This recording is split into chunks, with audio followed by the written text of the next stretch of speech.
before it was passed and since it's been passed, and I believe it should be one of the first things that we repeal once in office, and that is getting rid of the Patriot Act.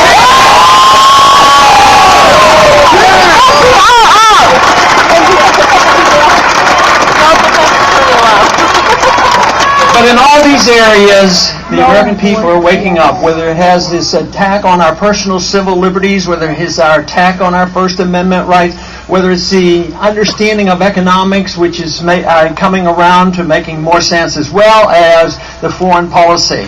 And this is what is dramatically different. And it's dramatically different on the campuses of this country. We're getting thousands of people coming out. And if you look for the information about what is happening, guess what?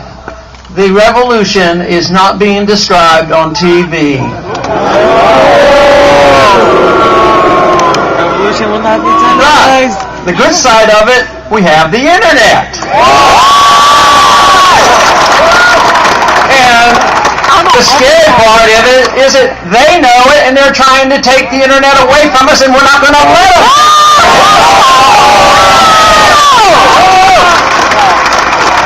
But systematically in Washington, D.C., they want to use the internet to control and understand. They just recently built the biggest thing in the history of the world, and that is a National Security Agency compound out in Utah that can hold more records than any one establishment before. Trillions and trillions of dollars of items on all individuals in this country. They don't need that kind of information. They're supposed to do the opposite. We're supposed to have openness in government and privacy for the people, not attacking the privacy of the people.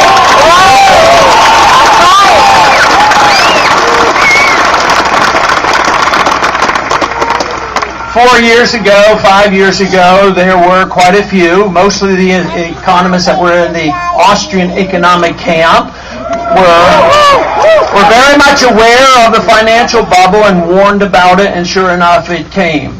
Well, the financial bubble comes from the ability of the Fed to monetize debt, which is an encouragement. It's a facilitator. It's a taxer, because if governments can spend endlessly for the benefit of buying votes for the individuals to stay in office, and they never have to worry about paying the bills in the near term, you can tax for a while, there's a limit you can tax, and you can borrow for a while, and then interest rates go up. But then you have this facilitator, this instrument of creating new money. And then we had this benefit of us issuing the reserve currency of the world, a trusted, because the dollar used to be as good as gold.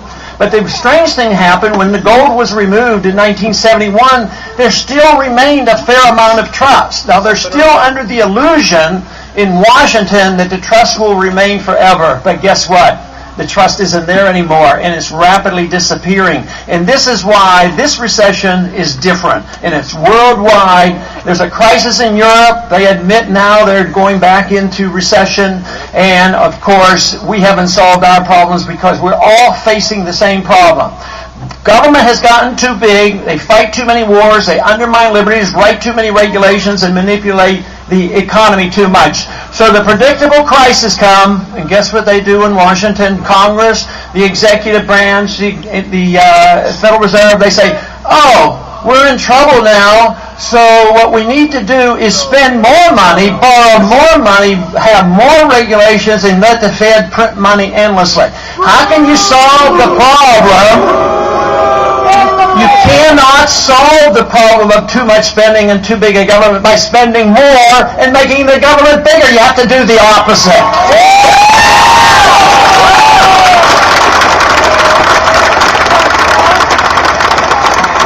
So, next year is going to be an important year. It'll be the anniversary of something that happened in 1913.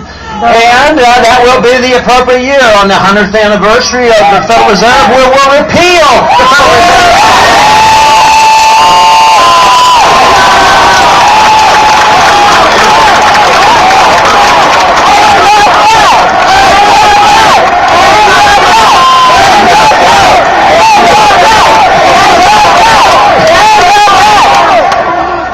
And if we get the country to come around to really understanding what personal liberty is all about, they will realize what Jefferson talked about, that we have a God-given right to our life and our liberty, and we ought to have a God-given right to keep the fruits of our labor as well.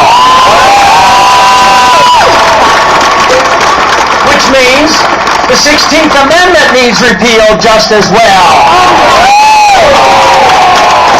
Give the incentive to the people to work and keep what they earn. Believe me, they will work harder. Today, productive energy is not released in this country. If somebody really wants to get productive, how many jobs are going overseas? There's a lot of U.S. companies right now that are adding jobs, but when you look at it, the jobs are being added overseas. So there is so much we can do here to encourage individuals to come back.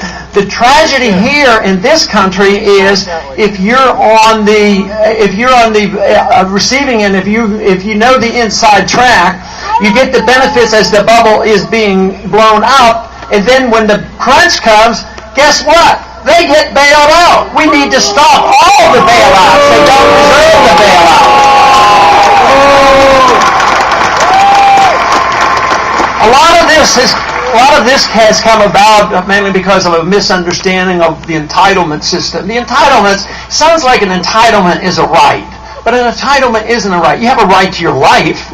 You have a right to ownership of your life. You have a right to your liberty. You should have the right to the fruits of your labor. But entitlement means that you're entitled to somebody else's life or somebody else's productive effort, somebody else's wealth.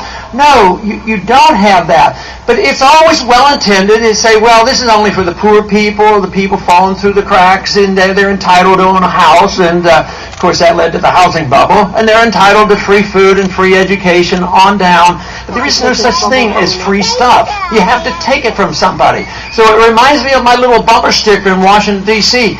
It says, simply, don't steal. The government hates competition.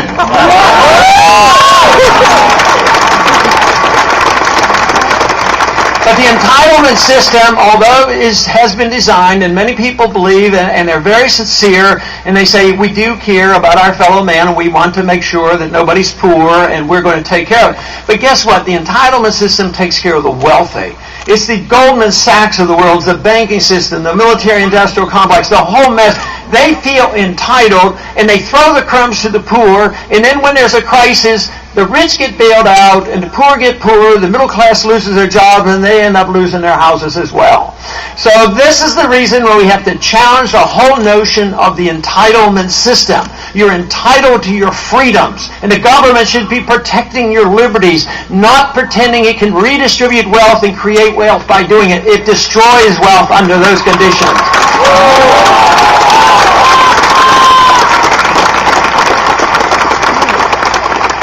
So very simply, in order to restore a sound economy and get jobs back here again, I think we should cut spending. But that's such a strange idea in Washington. Even our side of the aisle has a proposal to look like they're cutting spending, but they're only cutting proposed increases. In the next 10 years, the proposed increases are about $10 trillion. So if they cut them down to $9 or $8 trillion, say, oh, look, we just cut $2 trillion. I want to cut $1 trillion of real money in the first year in office.